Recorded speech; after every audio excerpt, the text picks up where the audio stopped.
پچھلی دفعہ جو ہم نے کنکلوژن کی تھی سیدنا لوط علی نبینا علیہ الصلوۃ والسلام کی قوم سے متعلق، اس میں ایک پوائنٹ مجھ سے اسکپ ہو گیا، اور وہ پوائنٹ صرف ان لوگوں کی نظر سے گزرتا ہے جو دقت نظر سے قرآن حکیم کو پڑھتے ہیں۔ چونکہ میری خواہش ہے کہ میں قرآن حکیم کے حوالے سے کوئی بھی کنفیوژن جو پبلک میں مشہور ہے، خصوصاً انٹلیکچوئلز کے اندر، اور اس کا جواب عموماً عام بندوں کو پڑھ کے نہیں ملتا، میں اسے ایڈریس کرتا ہوں۔ ان میں سے ایک کنفیوژن یہ ہے کہ لوط علیہ السلام کی قوم پہ جو عذاب کا واقعہ آیا ہے وہ تفصیل کے ساتھ سورہ ہود میں ہم پڑھ چکے ہیں۔ سورۃ الاعراف میں بھی تھوڑا سا ذکر تھا، سورہ ہود میں بڑی تفصیل کے ساتھ آیا تھا۔ اسی پہ میری وہ ویڈیو بھی ریکارڈ ہے کلپ کی فارم میں، مرد کی مرد سے شادی، ہومو سیکچولیٹی، اس طرح کے الفاظ آپ لکھیں تو وہ کھل جائے گی۔ اس میں اس حوالے سے قوم لوط والا جو عمل کرے اس کی شرعی سزا کیا ہے قرآن و سنت کی روشنی میں نے تفصیل کے ساتھ اس کے اوپر ڈسکشن کی تھی۔ سورۃ الحجر میں بھی چونکہ وہ واقعہ تفصیل کے ساتھ آیا، میں نے اتنی تفصیل سے اس پہ گفتگو نہیں کی، احادیث کو اسکپ کر دیا تھا، لیکن یہ سارا جو واقعہ ہے یہ اسکیٹرڈ فارم میں قرآن میں موجود ہے۔ کچھ سورہ ہود میں آیا، اسی سے ملتا جلتا سورہ حجر میں آیا، لیکن چند ایک مسنگ چیزیں تھیں جو یہاں پہ آئیں وہ وہاں پہ نہیں ہے۔ ادھر بھی ایک آدھ چیز ایسی ہے جو مس ہے، وہ سورۃ القمر میں آگے چل کے آئے گی، جو اس نظریے کو سپورٹ کرتی ہے جو تورات کے اندر آیا ہے، اور قرآن کی آیات میں اشارتاً اس کا ذکر ہے، لیکن سورہ قمر میں جب یہ لوط علیہ السلام کی قوم کا ذکر آتا ہے تو وہاں یہ ٹاپک کھل جاتا ہے کہ وہ جو فرشتے تھے وہ خوبصورت لڑکوں کی شکل میں آئے تھے، اور حضرت لوط علیہ السلام کی قوم ان کے پاس آئی، انہیں نہیں پتا تھا کہ یہ فرشتے ہیں، اور وہ اس بدکاری میں انوالو ہو چکے تھے۔ انہوں نے حضرت لوط علیہ السلام سے کہا کہ ان لڑکوں کو ہمارے حوالے کرو برائی کرنے کے لیے، تو لوط علیہ السلام کو بھی اس وقت تک نہیں پتا تھا کہ یہ فرشتے ہیں جو انسانی شکل میں آئے۔ یہ ٹروتھ ریویل ہوتا ہے سورہ ہود کے اندر، وہاں ترتیب بالکل وہ ہے جو زمانی ترتیب ہے، لیکن سورہ حجر میں ہم نے جب پچھلی دفعہ یہ واقعہ کور کیا ہے اس میں ترتیب اپنے ٹائم کے پوائنٹ آف ویو سے وہ والی نہیں ہے۔ اس میں شائبہ آ جاتا ہے، کوئی کہہ سکتا ہے کہ میں نے یہ جو دعویٰ کیا کہ حضرت لوط علیہ السلام کو نہیں پتا تھا، تو سٹارٹ میں اللہ تعالیٰ نے ذکر کیا ہے کہ ان فرشتوں نے حضرت لوط کو یہ بتایا کہ ہم عذاب لے کر آئے، اور آپ نے اپنی آل کو لے کے نکل پڑنا ہے، 2 بیٹیاں آپ کی بیوی تو ہلاک کر دی جائے گی، ان پہ آئے گا عذاب۔ اور اس کے بعد ذکر آیا کہ ان کی قوم آئی اور وہ پھر اپنی قوم سے کہہ رہے ہیں کہ دیکھو میری قوم کی بیٹیاں موجود ہیں، تم مجھ سے میرے مہمان کیوں مانگ رہے ہو، مجھے ان مہمانوں کے سامنے کیوں بے عزت کرواتے ہو۔ تو اس سے یہ لگتا ہے کہ جب لوط علیہ السلام کو پہلے ہی پتا تھا کہ یہ فرشتے انسانی شکل میں عذاب دینے کے لیے آئے ہیں، پھر وہ اپنی قوم کی منتیں کیوں مار رہے تھے؟ انہیں تو چاہیے تھا کہتے کہ پترو تیار ہو جاؤ، آ گیا جزاب۔ تو سورۃ الحجر میں وہ زمانی ترتیب اللہ تعالیٰ نے فالو نہیں کی ہے، اس کی وجہ سے کنفیوژن آ جاتی ہے، اور قرآن میں کئی جگہ ایسا ہوتا ہے کہ الفاظ آگے پیچھے ہوتے ہیں، زمانی ترتیب کو اس طرح فالو نہیں کیا گیا ہوتا۔ وہ آپ نے جگہ ڈھونڈنی ہوتی ہے جہاں پہ واقعی وہ پوری ترتیب ٹھیک موجود ہو، اس کی روشنی میں باقی آیات کو سمجھنا ہوتا ہے۔ اس کی وجہ یہ کہ قرآن انسان کی لکھی ہوئی کتاب نہیں ہے، انسان جب کتاب لکھتا ہے تو اس طرح کی چیزوں کا خیال رکھتا ہے، چیپٹرز بھی باندھتا ہے۔ یہ ہیں اللہ تعالیٰ کے خطبات، پلس ان کے اندر ایک ڈیوائن میوزک موجود ہے، اس کو مینٹین کرنے کے لیے بعض اوقات واقعات آگے پیچھے ہو جاتے ہیں۔ ایون سورۃ البقرہ میں بنی اسرائیل کی ہسٹری کے واقعات بھی آگے پیچھے ہوئے ہیں۔ اب جو گائے کو ذبح کرنے کا واقعہ وہ پہلے بیان ہوا ہے، اور یہ جو واقعہ ہے کہ اس گائے کا وہ حصہ جو ہے تم اس مردے کو ٹچ کرو تو وہ مردہ وقتی طور پر زندہ ہو کے بتا دے گا کہ میرا قاتل کون ہے، یہ واقعہ بعد میں ہے۔ حالانکہ زمانی ترتیب میں بات یوں تھی کہ یہ ڈیمانڈ پہلے کی گئی تھی کہ اس کا قاتل کون ہے۔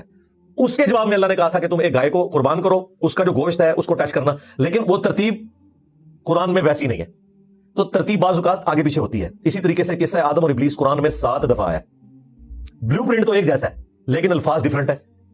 جو الفاظ سورہ الاعراف میں آئے ہیں وہ سورہ سعد میں مسنگ ہے، جو سورۃ الحجر میں آیا ہے وہ نہ سورۃ الاعراف میں آیا ہے جو کہ تفصیلی ہے، نہ سورہ سعد کے اندر۔ اس طرح سورۃ الکہف میں بڑا مختصر ذکر آیا، لیکن وہاں ایک اتنا بڑا ٹروتھ آیا جو 6 جگہ نہیں آیا کہ ابلیس جو ہے وہ جنوں میں سے تھا اس لیے اس نے نافرمانی کی۔ باقی 6 جگہ آپ کو پڑھ کے لگتا ہے کہ ابلیس بھی فرشتہ تھا، پھر بندہ کنفیوژن میں آ جاتا ہے کہ فرشتے تو اللہ کی نافرمانی نہیں کرتے، اس نے کیوں کی؟ اور سٹارٹ بھی یوں ہی ہے کہ اللہ نے فرشتوں سے کہا وَإِذْ قَالَ رَبُّكَ لِلْمَلَائِكَةِ اسْجُدُوا لِآدَمَ، تو یقیناً پھر فرشتوں کا ہی حکم تھا، تو ابلیس کو تو حکم ہی نہیں تھا، وہ کیسے بیچ میں داخل ہو گیا؟ تو پھر میں نے سورۃ الحجر میں یہ جب واقعہ ہے میں نے پوری اس کی کنفیوژن دور کی کہ ٹوٹلٹی میں رزلٹ نکالا جاتا ہے۔ یہ ساری باتیں میں اس لیے کر رہا ہوں، وہ لوگ جو احادیث کے اوپر اعتراض کرتے ہیں انہوں نے احادیث کو ماننا کوئی نہیں ہوتا، خواہ وہ منکرین احادیث ہوں یا حنفی ہوں، وہ بظاہر اس قسم کے الفاظ کا جو فرق مختلف احادیث میں آتا ہے نا، اس کی پلی لے کے کہتے ہیں جی حدیثیں جو ہیں قابل اعتبار نہیں، اضطراب ہے۔ یہ اکثر آپ سنیں گے جی رفع الیدین کی حدیثوں میں تو اضطراب ہے جی، حالانکہ وَأَنْتُمْ تَعْلَمُونَ انہیں پتا ہوتا ہے کہ بھائی جب قرآن میں اس طرح کا اضطراب انورٹڈ کاما میں موجود ہے تمہارے بقول بھائی گفتگو تو اللہ تعالیٰ کی اور ابلیس کی ایک ہی دفعہ ہوئی ہے نا, وہ 7 دفعہ کیا 700 دفعہ بھی آتی نا, الفاظ میں فرق نہیں ہونا چاہیے تھا. بھائی اللہ نے ایک بات کی, شیطان نے اس کے جواب میں ایک بات کی, پھر اللہ نے ایک بات کی, شیطان نے اس کے جواب میں ایک بات کی, لیکن آپ کو ہر جگہ الفاظ کا چناؤ مختلف نظر آئے گا. وہ الفاظ صورتوں کے وزن میں بٹھائے گئے ہیں, جو ڈیوائن میوزک چلتا ہے اس کے لیے پھر اللہ تعالیٰ کو الفاظ بھی چینج کرنے پڑے. جب الفاظ چینج ہوئے ہیں تو یقیناً یہ وہ الفاظ کون انگلی رکھ کے کہہ سکتا ہے کہ سورۃ الاعراف والے الفاظ جو ہیں یہ ایگزیکٹ ہیں یا سورہ ہجر والے ایگزیکٹ ہیں؟ وہ آپس میں بھی میچ نہیں کرتے. پھر اس سے بڑھ کر اللہ تعالیٰ کی گفتگو تو آواز کے ساتھ ہوگی نہیں, اس کا موڈ تو ہمیں پتہ ہی نہیں, لیس کمثلہ شیء وہو السمیع البصیر. تو اس طرح کے جو کنفلکٹ آتے ہیں احادیث میں, تو سب کو جمع کر کے ایک آپٹیمل سولوشن نکالا جاتا ہے. اگر اس کی بنیاد پہ کوئی احادیث کو ریجیکٹ کرے گا پھر قرآن کے اوپر بھی اعتراض بن سکتا ہے, لیکن اس اعتراض کا جواب ہم کہتے ہیں بھی سب کو ایک جگہ جمع کریں. تو میں نے جب اس کو دقت نظر سے دیکھا, میں نے پچھلی دفعہ جب سورہ ہجر کی آیات کور کر رہا تھا نا, لوط السلام والی, تو میں نے آپ کو بلو پرنٹ واقعہ تو سنایا, جب میں نے خود اس کو کور کیا نا ترجمے کے ساتھ, اسی دوران مجھے احساس ہو گیا, میں نے کہا یار یہ تو میں ان کو بتا رہا ہوں کہ ان کو تو پتہ ہی نہیں تھا کہ یہ فرشتے عذاب لے کے آئے ہیں. اسی لیے تو سورہ ہود میں آتا ہے کہ کاش میرے پاس کوئی مضبوط قلعہ ہوتا, میں اپنے مہمانوں کی حفاظت تو ان ظالموں سے کر لیتا. بھائی اگر حضرت لوط علیہ السلام کو یہ پتا ہوتا ہے یہ فرشتے ہیں, تو انہوں نے کیوں یہ کہنا کاش میں ان کی حفاظت کرتا؟ وہ تو حضرت لوط علیہ السلام کو بچانے آئے ہوئے تھے. تو میں خود کنفیوز ہو گیا کہ یار یہ کیا ہے. پھر میں نے دقت نظر سے جب دیکھا تو وہاں اصل جو ترتیب ہے نا وہ سورہ ہود میں ہے, سورہ ہجر میں وہ زمانی ترتیب کے مطابق نہیں ہے آیات. جو واقعہ بعد میں ہوا وہ پہلے ہے. بعد میں کیا واقعہ ہوا کہ فرشتوں نے بتا دیا کہ ہم عذاب لے کے آئے, لیکن سورہ ہجر میں جب یہ واقعہ بیان ہوا ہے تو پہلے آیا کہ فرشتوں نے کہا عذاب لے کے آئے, آپ اپنی بیوی بچوں کو لے کے نکلے, لیکن آپ کی بیوی پکڑی جائے گی, بچیاں آپ کی بچ جائیں گی. اور اس کے بعد ہے کہ وہ آگے حضرت لوط علیہ السلام کے پاس, انہوں نے کہا حوالے کرو. پھر لوط علیہ السلام وہی کہہ رہے ہیں کہ میری عزت رکھو, یہ میرے مہمان ہیں. پھر بندہ کہتا ہے یار ان کی جان بخشی کی بھیک کیوں مانگی جا رہی ہے اپنی قوم سے, کیوں درخواست کی جا رہی ہے, جبکہ ان کو پتہ نہیں تھا. سورہ ہود میں ترتیب درست ہے, یہاں پہ ترتیب ویسے نہیں ہے زمانی اعتبار سے, وہ اصل ہے یہاں پہ صرف واقعے کے طور پر بیان ہوا ہے. اور سورہ القمر میں آیا کہ انہوں نے حضرت لوط علیہ السلام کے مہمانوں کو بہلانے پھسلانے کی کوشش کی کہ کس طریقے سے وہ لڑکے ہمارے ہتھے چڑھ جائیں. وہ وہاں پہ موجود ہے. یہ ساری جگہوں کو آپ جمع کریں گے پھر آپ کے سامنے ایک پوری پکچر آ جائے گی کہ اچھا یہ مسنگ لنک تھے, یوں ہے. قرآن کا مقصد عام سٹائل میں گفتگو کرنا نہیں ہے, چونکہ قرآن کی جو آیات ہیں اور جو صورتیں ہیں یہ اللہ تعالیٰ کے خطبات ہیں, اور خطبات میں بات کرتے ہوئے آگے پیچھے بات ہو جاتی ہے, اس میں زمانی ترتیب کا خیال رکھنا ضروری نہیں ہے.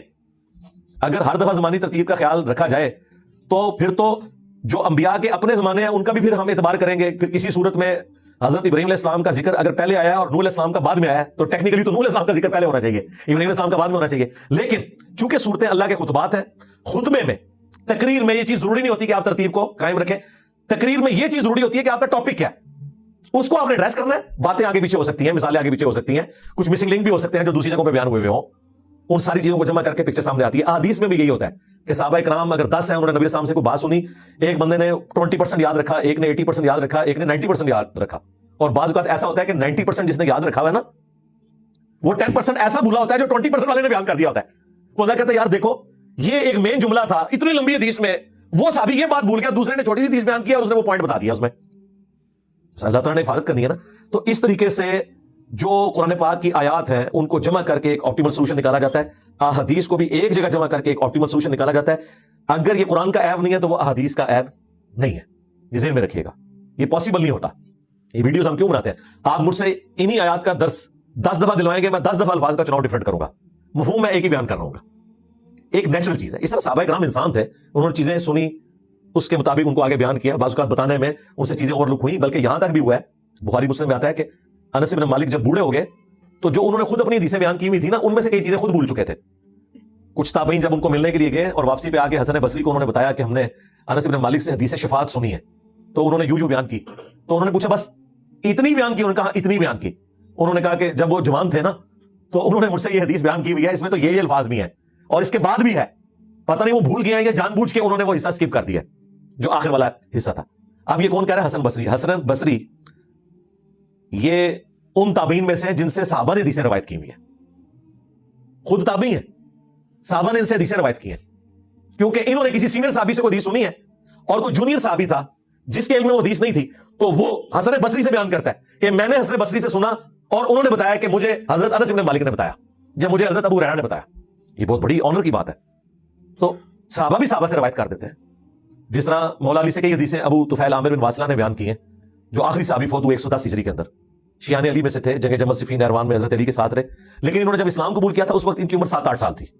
بس نبی اسلام کو انہوں نے مختصر وقت کے لیے دیکھا, تو ظاہر انہوں نے حضور کی صحبت تو نہیں کی تھی، تو یہ پھر سینئر صحابہ سے حدیثیں سن کے آگے بیان کرتے تھے.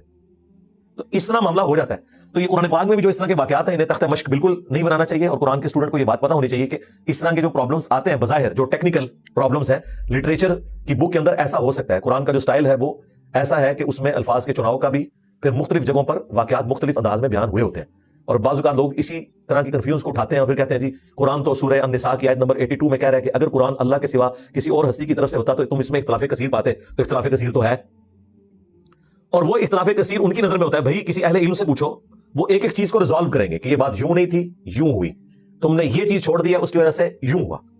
کیونکہ لٹریچر کی کتاب ہے، لٹریچر کی کتاب ظاہر میتھمیٹکس کی طرح نہیں ہوگی. دنیا میں میتھمیٹکس ایک ایسی چیز ہے جو پرفیکشن کے ساتھ ہے، جو پرفیکشن آپ چاہتے ہیں کہ 2 کی جگہ ہمیشہ 2 ہی آئے گا، 3 نہیں لے سکتا. لیکن لٹریچر میں ایسا نہیں ہوتا. لٹریچر میں جب آپ ایک واقعہ بیان کرتے ہیں اس کو 10 مختلف انداز میں جب بیان کیا جاتا ہے ایک ہی واقعے کو، تو الفاظ بدل جاتے ہیں. 2 کی جگہ 3 بھی آ سکتا ہے، 3 کی جگہ 4 بھی آ سکتا ہے. یہ سمجھانے کے لیے بات کر رہا ہوں.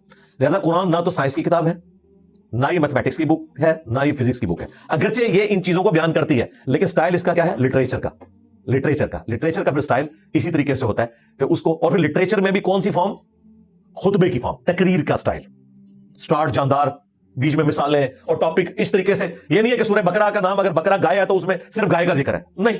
تھوڑا سا ایک واقعہ ہے، باقی اتنی بڑی سورہ بقرہ ہے وہ صرف اس کے ٹائٹل کے طور پہ. سورۃ العنکبوت مکڑی، یہ نہیں ہے کہ اس میں کوئی مکڑی کے فضائل بیان ہوئے ہیں. کفار کے ایمان کو مکڑی سے تشبیہ دی گئی ہے، ورنہ پورے کا پورا ٹاپک اس کا توحید ہے. اہل ایمان کو جو تکلیفیں اٹھانی پڑتی ہیں اللہ کی راہ میں اس کا ذکر موجود ہے، لیکن اس کو ایک ڈومیننٹ نام دے دیا. اچھا یہ اللہ تعالیٰ سے چیز میں نے بھی سیکھی ہے. آپ دیکھیں ہماری ویڈیوز میں جب ہم اپنی پوڈ کاسٹ اپلوڈ کرتے ہیں تو پوڈ کاسٹ کا تو ہر دفعہ ٹائٹل پوڈ کاسٹ ہونا چاہیے. آپ دیکھیں ہماری ہر پوڈ کاسٹ کا ٹائٹل ڈفرنٹ ہوتا ہے، اور اس میں جو سب سے ڈومیننٹ چیز میں نے ڈسکس کی ہوتی ہے نا وہ ہم نے اردو میں اوپر لکھی ہوتی ہے. حالانکہ وہ اس 1.5 گھنٹے میں صرف 15 منٹ یا 10 منٹ ڈسکس ہوئی ہوتی ہے، باقی سوا گھنٹہ کچھ اور ڈسکس ہوا ہوتا ہے، لیکن ٹائٹل میں وہ چیز ہوتی ہے. یہ قرآن سے میں نے لرن کیا کہ جو ڈومیننٹ چیز ہے نا اس کو آپ اس کے ٹاپک پہ ڈالتے ہیں. سورہ بقرہ میں جو بقرہ کا جو واقعہ تھا وہ ڈومیننٹ تھا کہ انبیاء کرام کے ساتھ بال کی کھال اتارنے والا معاملہ کرنا، اس کا کیا نقصان ہوتا ہے کہ قومیں پھر برباد ہوتی ہیں، ان سے ہدایت اٹھ جاتی ہے. باقی تو اس میں بنی اسرائیل کے واقعات کتنے آئے ہیں، شریعہ احکامات، نکاح کے، طلاق کے، سب کچھ بیان ہوا ہے، لیکن نام ہے سورہ البقرہ. سورہ آل عمران، آل عمران کا تو تھوڑا سا ذکر ہے، اس میں تو میجورٹی ذکر حضرت عیسیٰ علیہ السلام کا ہے. ٹھیک ہے وہ ان کی اولاد میں سے ہے، لیکن اس کا نام اگر ہم دیکھیں نا آج کے ماڈرن دور میں تو جیسس کرائسٹ ہونا چاہیے تھا اس سورت کا نام، لیکن اللہ تعالیٰ نے اس ایک چیز کو ڈومینیٹ کر دیا. سورہ مریم، لگتا ہے کہ حضرت مریم کے گرد ہی گھومتی ہوگی، نہیں، حضرت مریم کا تھوڑا سا ذکر ہے، باقی ابراہیم علیہ السلام کا، باقی پیغمبروں کا ذکر ہے. سورہ محمد، عام بندے سے پوچھے سورہ محمد تو وہ کہے گا جی اس میں تو ذکر ہوگا نبی علیہ السلام کی زلفوں کا رنگ کیا تھا، آپ کی آنکھیں، عام بندے تو یہی سمجھتے ہیں. حالانکہ سورہ محمد کا کوئی لینا دینا نہیں نبی علیہ السلام کی بایوگرافی کے ساتھ. سورہ محمد سورہ قتال ہے کہ نبی علیہ السلام کو اللہ نے تلوار کے ساتھ مبعوث کیا ہے تاکہ بدماشوں کی امپائرز کو اکھاڑا جائے. قتال سے متعلق ہے سورہ محمد، چھوٹی سی سورت ہے، اور قتال کے لیے ضروری ہے کہ جنت کی نعمتیں یاد کروائی جائے ورنہ کوئی جان نہیں دے گا. تو جنت کا جو بیان سورہ محمد میں ہوا ہے اس سٹائل میں قرآن کی کسی صورت میں نہیں ہوا، کیونکہ آپ جان مانگ رہے ہیں انسان سے تو جان تو دی جائے گی پھر بہت بڑی کسی لالچ پہ، اور یہ پازیٹیو لالچ کی میں بات کر رہا ہوں جو سورہ سجدہ میں ہے کہ اللہ کے بندے جو ہیں وہ خوف اور طمع کے ساتھ اپنے رب کو پکارتے ہیں. خوف بھی اور طمع بھی دونوں چیزیں، یہ پازیٹیو چیز ہے. اس لیے یہ قرآن کے طالب علم کو پتا ہونا چاہیے کہ میں جو یہ پڑھ رہا ہوں اس کے ساتھ ریلیٹڈ چیزیں کہاں ہیں. تو میں ان ساری چیزوں کا باریکی سے خیال رکھتا ہوں خود، اس لیے یہ دیکھیں میں نے آلموسٹ 25 منٹ اس کے اوپر لگا دیے ہیں تاکہ یہ چیز ان اٹینڈڈ نہ رہے. اگر پچھلی دفعہ یہ صورت ختم ہو جاتی تو یہ سارا ٹاپک میرا سکپ ہو جانا تھا. آج مجھے پتا ہے یار یہ آیات ہی تھوڑی سی رہ گئی ہیں، تو میں اس ٹاپک کو بھی تھوڑا سا بیچ میں ایڈریس کر دوں تاکہ ہماری یہ قرآن ریکارڈنگ میں آ جائے اور لوگوں کو اس حوالے سے کوئی تشنگی نہ رہے. اگر اس ٹاپک پہ بھی کسی نے کوئی ویڈیو بنانی ہے تو وہ اس کا کلپ کاٹ کے ایک ویڈیو بنا سکتا ہے کہ یار یہ والی چیزیں. لہٰذا منکرین حدیث جو قرآن کی بنیاد کے اوپر احادیث کو تختہ مشق بنا لیتے ہیں ان کے لیے یہ پھکے کے طور پر ہے. پچھلے دنوں بھی ہمارے لائیو سیشن میں بھی ایک بھائی آیا تو میں نے اس کو یہی پھکی کے طور پہ بات کی کہ قرآن میں سجدہ تعظیمی کی حرمت کہیں رپورٹ نہیں ہوئی. قرآن میں سجدہ تعظیمی کا ذکر موجود ہے کہ فرشتوں نے سجدہ کیا آدم علیہ السلام کو، یوسف علیہ السلام کو ان کے بھائیوں نے اور ماں باپ نے سجدہ کیا، لیکن قرآن پورے میں کہیں نہیں لکھا ہوا کہ اب سجدہ تعظیمی حرام ہے. اور پوری امت کا اجماع ہے کہ سجدہ تعظیمی حرام ہے، جبکہ قرآن کہہ رہا ہے کہ سجدہ تعظیمی تو جائز ہے. تو منکرین حدیث کو بڑا غصہ آیا. وہ لائیو سیشن میں آ کے ایک بندے نے سوال ریکارڈ کرایا جی انجینئر صاحب نے جو ہے نا غلط بیانی کی ہے، قرآن میں تو حرمت آئی ہے سجدے کی. حالانکہ میں اپنی اس ویڈیو میں بیان کر چکا تھا کہ جو حرمت آئی ہے سورہ حمیم سجدہ میں، جسے سورہ فصیلت کہتے ہیں، سورۃ نمبر 41، وہ حرمت آئی ہے سجدہ عبادت کی کہ مت پوجو سورج کو اور چاند کو اور ستاروں کو، بلکہ اس کی عبادت کرو جس نے ان کو پیدا کیا. وہ سجدہ تعظیمی کا ذکر نہیں ہے، سجدہ عبادت کا ہے. سورج کی لوگ پوجا کرتے تھے نا، قوم سبا کس کی پوجا کرتی تھی؟ سورہ نمل میں ہے حدود نے کہا کہ میں نے قوم دیکھی ہے جو سورج کی عبادت کر رہی ہے. تو قرآن میں جو سجدہ عبادت ہے اس کی حرمت آئی ہوئی ہے، وہ تو ہمیشہ سے ہی ہے. سجدہ تعظیمی کی کوئی حرمت نہیں آئی کہیں پہ کہ تعظیمی سجدہ نہ کرو. وہ آئی ہے ابو داؤد میں، ترمذی میں، ابن ماجہ میں، کہ اگر میں سجدہ جائز سمجھتا تو بیویوں سے کہتا خامدوں کو کہیں اس حق کے سبب جو اللہ نے ان کو دیا ہے. جب ایک صحابی نے حضور کو سجدہ کیا، ابو داؤد کے الفاظ ہیں، نبی اسلام نے فرمایا سر اٹھا، یہ کیا کر رہے ہو تم؟ انہوں نے کہا میں ہیرا نامی شہر کوفے کے پاس نجدیوں کے علاقے میں گیا، وہاں لوگ اپنے سردار کو سجدہ کرتے ہیں، آپ تو اللہ کے رسول ہیں. نبی اسلام تو نہیں فرمایا، ابھی قرآن میں سورت حامی میں سجدہ میں حرمت آ چکی ہے. صحابہ سے زیادہ کون قرآن جانتا تھا؟ آپ نے فرمایا جب میں فوت ہو جاؤں گا تو میری قبر سے گزرو گے، کیا قبر پر سجدہ کرو گے؟ انہوں نے کہا نہیں یا رسول اللہ. فرمایا مجھے بھی سجدہ نہ کرو. اگر میں سجدہ تعظیمی جائز سمجھتا تو بیویوں سے کہتا کہ خامدوں کو کریں. سجدہ عبادت تو کسی شریعت میں بھی کسی کے لیے نہیں رہا. حضرت جبرائیل نے آدم علیہ السلام کو سجدہ عبادت نہیں کیا تھا، سجدہ تعظیمی کیا تھا. سجدہ تعظیمی اس امت میں حرام ہوا ہے، اور یہ اللہ تعالیٰ نے شرح صدر کیا میرے اوپر کہ اللہ تعالیٰ نے توحید کو کامل ہی اس امت میں کیا ہے کہ ایک چھوٹی سی کو شکل باقی تھی نا ٹو باؤ ڈاؤن کی تعظیمن بھی، وہ بھی اللہ نے کہا ختم، صرف خدا کے ساتھ خاص. اور واللہ یقین کریں جو توحید کا ٹیسٹ قرآن پڑھ کے آتا ہے نا، میں گلٹ فیل کرتا کہ اگر میں رسول اللہ کی امت میں نہ ہوتا اور مجھے کسی انسان کے سامنے سجدہ تعظیمی بھی کرنا پڑتا. جو اس توحید کا مزہ ہے نا کہ سجدہ تعظیمی بھی کسی کے لیے نہیں آ، یہ اس امت کی خوبی ہے. ایک یہ خوبی، اور دوسرا اللہ تعالیٰ نے ختم نبوت کی برکت سے قیامت تک کے لیے کشف، الہام، یہ ساری دروازے بند کر دیے کہ کوئی اس کی پلی لے کے یہ دعویٰ نہ کر دے کہ میرے پاس کوئی اللہ کا پیغام آیا. ختم نبوت کا مطلب ہے دیٹس آل، بس سوائے ایک خواب کی شکل بخاری مسلم میں ہے وہ باقی ہے، اور وہ بھی فرما دیا 3 قسم کے، اللہ کی طرف سے، شیطان کی طرف سے، نفس کی طرف سے.